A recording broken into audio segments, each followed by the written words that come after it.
Salam alaikum mes chers loulous, j'espère que vous allez bien. Nous avons déjà partagé de nombreux moments ensemble. Alhamdulillah, je voulais du fond de mon cœur vous offrir un petit cadeau à l'occasion de la belle fête de l'Aïd. Je vous la souhaite merveilleuse, joyeuse et pleine de surprises. Aïdkoum Mubarak Karim. Voici pour vous le deuxième épisode de l'histoire de notre bien-aimé prophète Mohammed, sallallahu alayhi wa sallam. Bonne fête mes petits loulous et à très bientôt pour de nouvelles histoires. Tu t'en rappelles peut-être, Mohammed a grandi dans la maison d'Abu Talib, son oncle, avec ses cousins et cousines. C'est un jeune homme maintenant.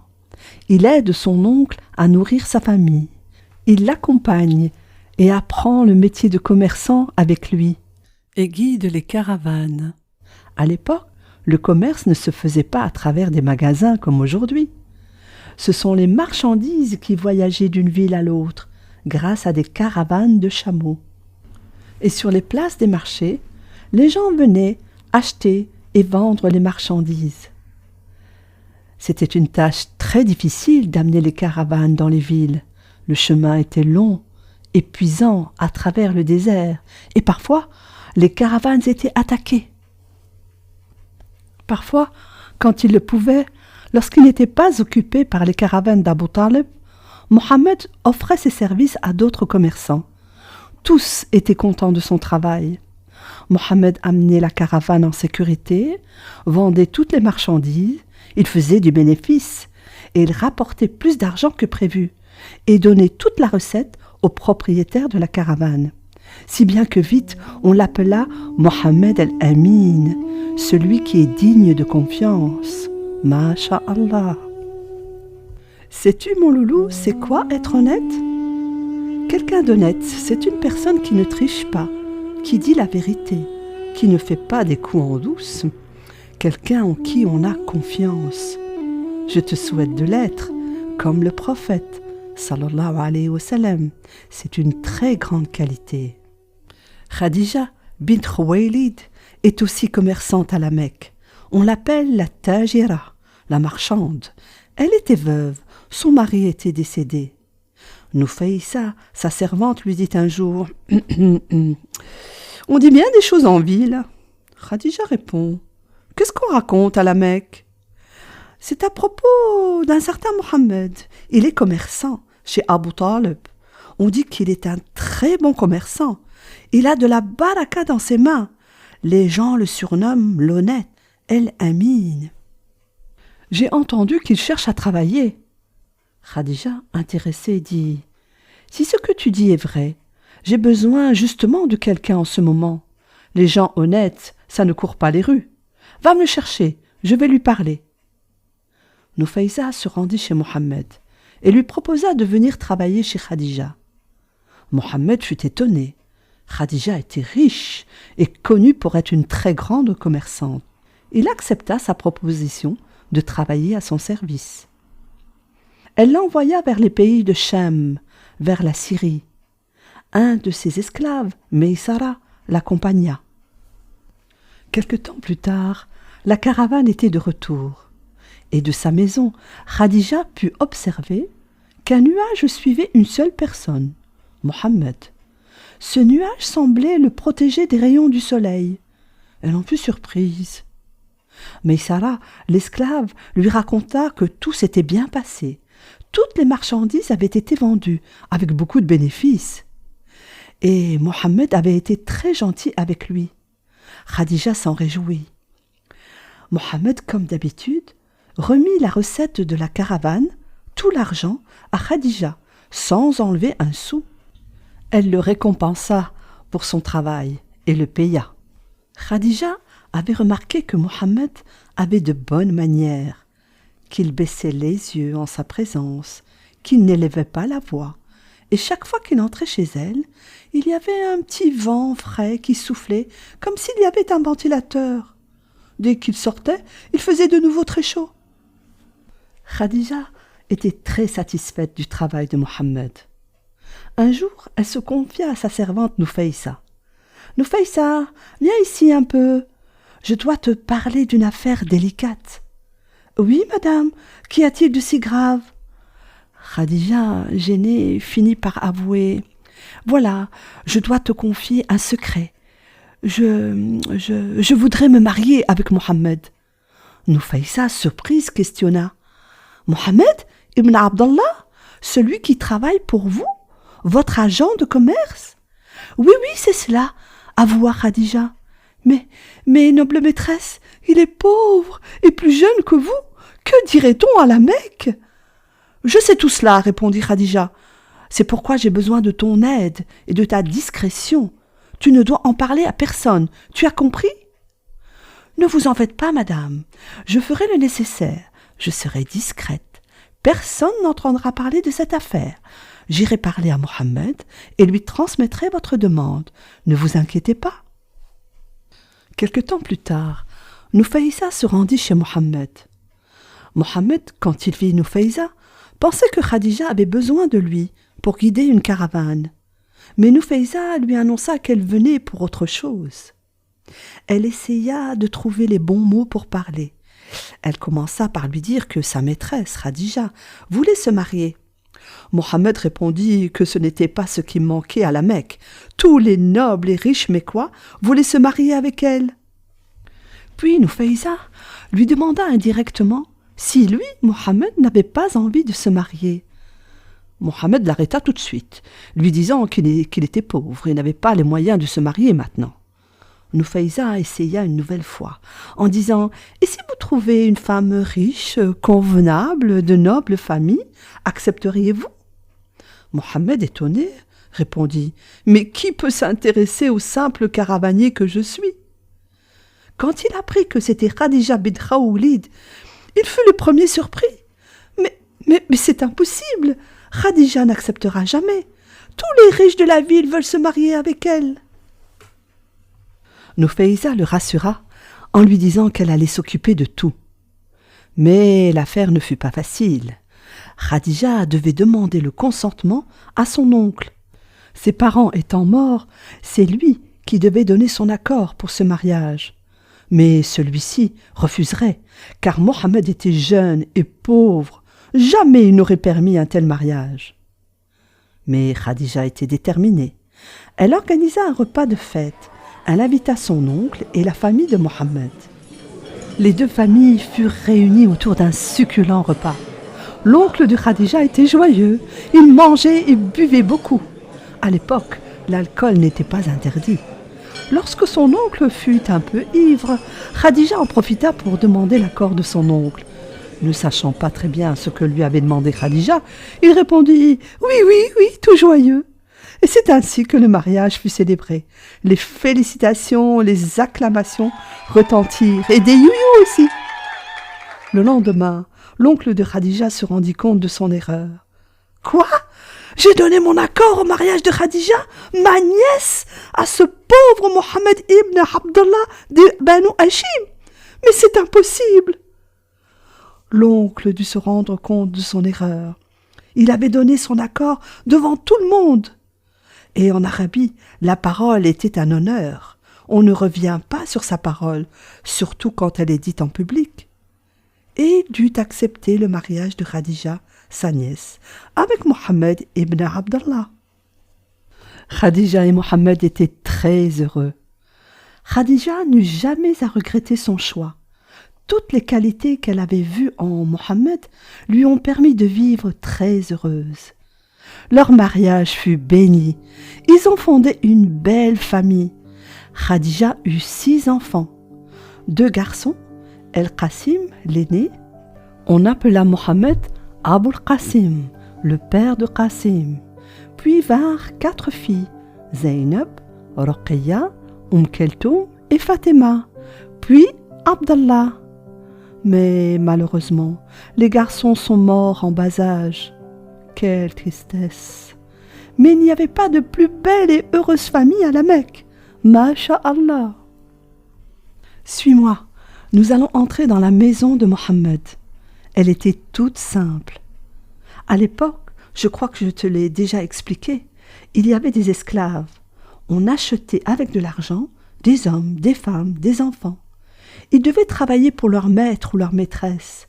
soit à la maison, soit dans les champs, soit dans les caravanes de commerce. Ils travaillaient péniblement. Ils avaient perdu leur liberté.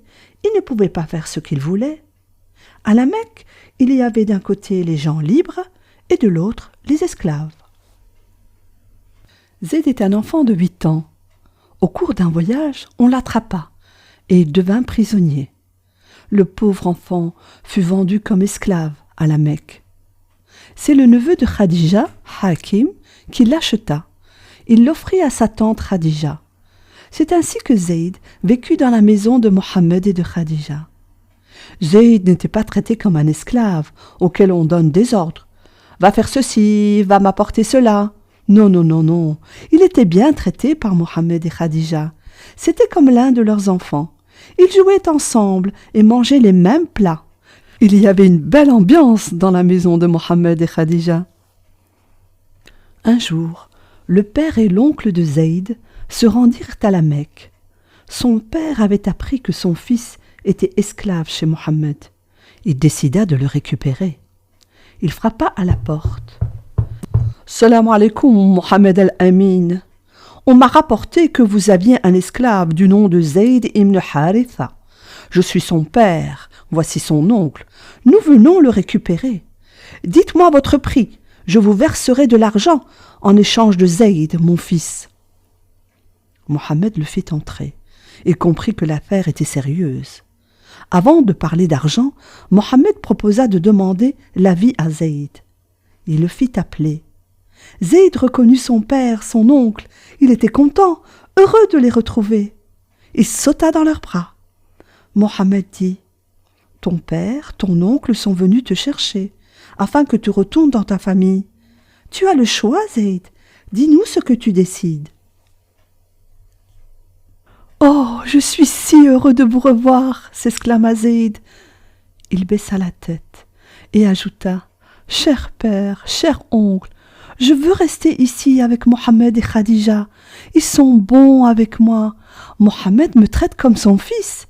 Et puis j'ai vu en mon maître quelque chose qui me pousse à rester auprès de lui. »« Tu es sûr, Zayd ?» poursuivit son père. « Tu ne veux pas rentrer avec nous pour voir ta famille ?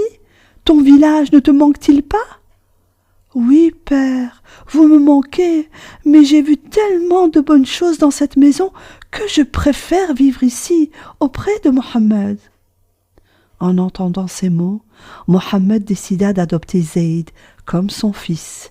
Il sera son fils adoptif. Il ne sera plus esclave. Le père de Zayd fut rassuré. Il décida de laisser son fils vivre auprès de Mohammed et Khadija. Zayd ne quittera plus le prophète. Nous le retrouverons dans d'autres histoires, Inch'Allah. Un autre enfant allait venir agrandir la famille. Abu Talib, l'oncle du prophète, qui l'avait accueilli alors qu'il était orphelin à l'âge de 8 ans, avait des difficultés. Il n'arrivait pas toujours à nourrir sa famille. Mohammed l'avait remarqué. Il voulait lui venir en aide, à son tour, et ainsi le remercier de tout ce qu'il avait fait lorsqu'il était petit. Il réfléchit et décida de prendre en charge un de ses cousins, Ali, le plus jeune. Abu Talib accepta. Ali ibn Abu Talib vint rejoindre la famille de Mohammed et Khadija. Des cris, des jeux, des rires. Quel bonheur, quelle joie dans la maison de Mohammed et Khadija. Ali aussi ne quittera plus le prophète et prendra une grande place dans la suite de l'histoire du prophète, sallallahu alayhi wa sallam. Nous étions dans la maison de Mohammed. Maintenant sortons, nous allons nous diriger vers la Kaaba. Ce n'est pas très loin. Elle est là, bien grande. Il y a plein de gens autour. Ils semblent se disputer. Il y a un brouhaha incroyable. C'est jour de marché. « C'est nous qui allons remettre la pierre noire à sa place. »« Pas du tout, dit un groupe. Nous sommes les plus riches de la Mecque et c'est à nous que revient cet honneur. »« Vous dites n'importe quoi, s'écrièrent d'autres. Nous sommes les plus nobles de la ville. C'est à nous que revient cette tâche. Donnez-nous la pierre. »« Mais pas du tout. Vous n'avez aucun droit. Nous sommes les plus anciens. Nos familles sont installées à la Mecque depuis des générations. À nous revient ce droit. » On ne s'entendait plus. La Kaaba était en reconstruction.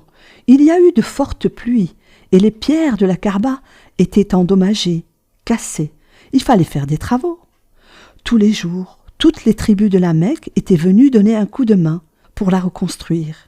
Toutes les plus grandes familles de la Mecque s'y sont mises, et même les Banu Hachim, la famille de Mohammed. Les Korachites y tenaient tellement, c'était leur temple sacré. Ils y mettaient leurs statues. Chaque année, il y avait une grande foire. Tous les gens venaient de tout partout pour vendre, acheter et pour tourner autour de la Kaaba. C'était un lieu de rassemblement important pour les Korachites. C'était le moment du pèlerinage. Et comme il y avait beaucoup de monde, le commerce rapportait beaucoup d'argent. Il fallait donc prendre soin de la Kaaba. Mais lorsqu'elle fut reconstruite, il ne manquait qu'une chose à faire, remettre la pierre noire.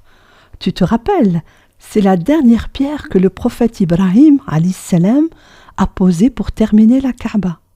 « Taisez-vous, taisez-vous, on ne s'entend plus !» cria un vieux monsieur. Un silence s'ensuivit. « Je vous propose quelque chose. Nous avons vraiment besoin d'un arbitre, quelqu'un qui va trancher entre nous, qui va prendre la bonne décision.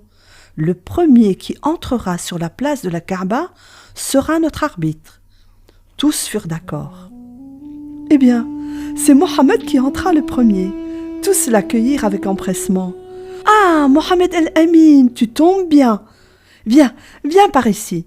Regarde, nous avons un sérieux problème. Nous avons terminé les travaux et il ne manque plus qu'à remettre la pierre noire à sa place. Nous n'arrivons pas à nous mettre d'accord. Quelle tribu va la replacer? Nous voulons tous la remettre. Conseille-nous. » Mohammed les écouta. Il demanda qu'on lui apporte un drap. Il le mit sur le sol et il y déposa délicatement au centre la pierre noire. Puis il demanda à chaque chef de tribu de prendre un pan du drap, un morceau du tissu, et de soulever en même temps le drap. Lorsque le drap arriva à la hauteur de la pierre noire, il saisit la pierre doucement et la remit à sa place. Tout le monde était content. Toutes les tribus avaient participé à la pose de la pierre. Les disputes cessèrent et le travail put reprendre. Tu as vu, Mohammed a su être conciliant. Il a trouvé la solution pour mettre tout le monde d'accord. Tu vois, à la Mecque, tout le monde avait confiance en Mohammed. Ah, j'ai oublié de te dire que les Korachites avaient tellement confiance en lui qu'ils déposaient chez lui des objets de valeur. À l'époque, il n'y avait pas de banque. Lorsque les gens partaient en voyage, ils venaient déposer chez Mohammed leur argent, leur or, leurs épées.